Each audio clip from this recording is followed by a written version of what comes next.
I'm Srijan Srivastava, and you're listening to the very first episode of Let's Opmiz podcast series. So, today I will introduce myself and Opmiz and then walk you through the purpose of this podcast and why we are doing it. So, let's start with the introduction. Opmiz is a platform where you can create a fully customizable online store for selling your products or services. It's not a marketplace like Amazon or Flipkart, but it gives you your very own store, your own e commerce website, which is just for your brand. You just need to create an account and add your products and services to get started. The Optimize Theme Studio lets you fully customize the solution and the look and feel of your e-commerce website. Actually, a government entity is also using it for managing one of their websites. I can't take name of the country yet because I've not asked for the permission explicitly, and it's the PMO. But I can highlight the fact that Optimize Theme Studio supports Arabic. So if you create your e-commerce website on Optimize, you can have it in multiple languages. That is the bottom line. We started building Opmize in 2021, and as of now, we have two enterprise clients and a few small businesses who are currently using Opmize. We are a team of 5 people, and we work from our Patna office. The company is registered in Delhi by the name of Writer Babu Online Services Private Limited, and it was registered in the year 2012 when I was doing my first startup, writerbabu.com back then. About my personal journey, I completed my BTech from IIT Delhi in 2011. So after college, I joined Zomato as a first job when it was still a restaurant directory and reviews platform. I worked there for 5 months and then I started writerbabu.com. So writerbabu.com was a social network for writers and readers, which was based around anonymity. Anonymity was used as a tool for unbiased feedback and freedom of expression.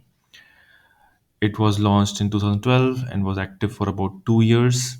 Uh, Actually, it had more than around 20,000 users who collectively created more than 30,000 articles, poems, stories, around I think around 30 books and more than 1,000 diaries. Some of them are personal, some of them are public, so you won't find all of them on the website. It is still somewhat active, but now new signups are not allowed. It's only for the old users who can still log in and use their diaries. I also maintain my personal diary there and even the public diary.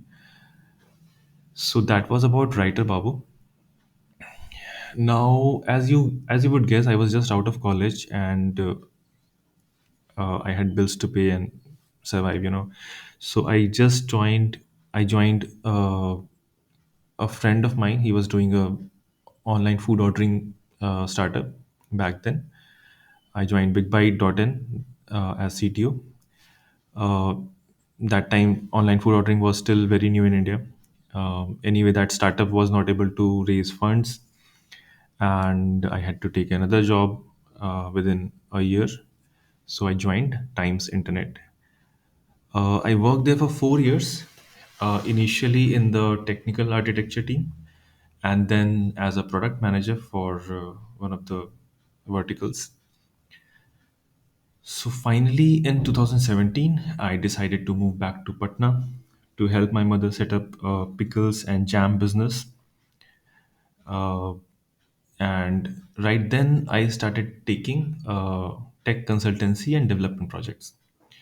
I built a team there in Patna, and uh, we took a lot of projects, and most of the projects were from clients who were outside India, from UAE, from Germany, UK, USA, China, Lebanon. Yeah.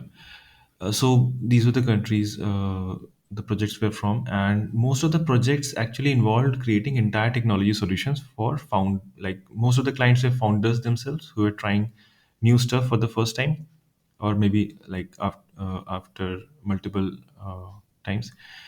And the range of problems that we were solving were quite varied as well.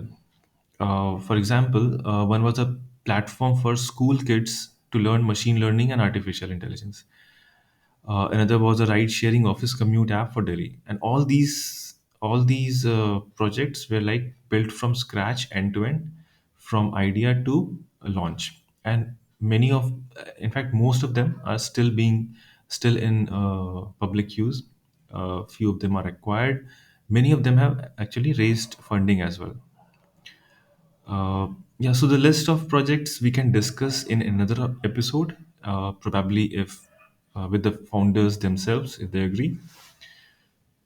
So, so during this whole time, where many projects, uh, during this whole time, many projects that we were not able to take up were those of simple e-commerce website projects, because cost of building a custom e-commerce website is high, and most of the requests were from small business owners and first time entrepreneurs.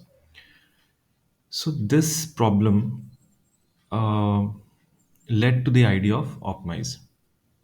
So if you want to use Opmiz, you can have your online store and you can have it in much less amount of money, rather than creating the whole e-commerce website from scratch and custom build it. Okay, so now let's come to the second part of the podcast, which is why this podcast and what are the things that one can expect from this series. So why this podcast? So after interacting with many small business owners and entrepreneurs, I understood that just getting your store online is not enough. Many of them had their store up and running, but it was not driving business for them. So actually, the story just begins once you set up your online store, and what you do after that is really what matters the most. So we also provide you the technology solution. We are a SaaS company, so we provide you the platform. You can create a store, but what after that? You have your store, then you have to market it. You have to make your business run. So it's like an engine that you have to start and get it running. Just having the engine is not enough, right? So Opmize or any other e-commerce platform may provide the tools necessary to succeed in the e-commerce space, but to really make the best use of the tools at hand, it's a science in itself. So in this podcast, we will explore and discover the science, learn the science from people who have walked this path before. We will use our own research, our own experience, whatever we have collectively experienced so far. So, in this podcast, we will cover various aspects of running an e commerce business or any business actually, not limited to e commerce business. This is what we plan. We will cover different entrepreneurs and what we can learn from their success, their failures, and their journey. We will do our own research and bring to you topics that, especially the first time entrepreneurs, will find very useful, and even the uh, experienced people may also find it refreshing. What else? We will also try to bring you the new trend or new development in the field of business, marketing, sales, whatever, and then you have your comments and suggestions.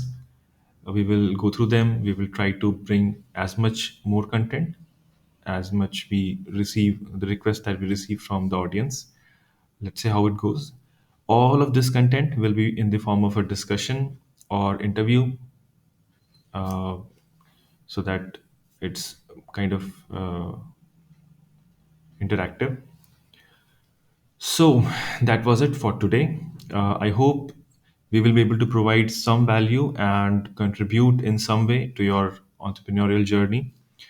And please share your feedback in the form of comments on whatever platform you are listening this on. It will be very helpful for us to improve our effort. If you're still listening, just want to tell you that this means a lot, really.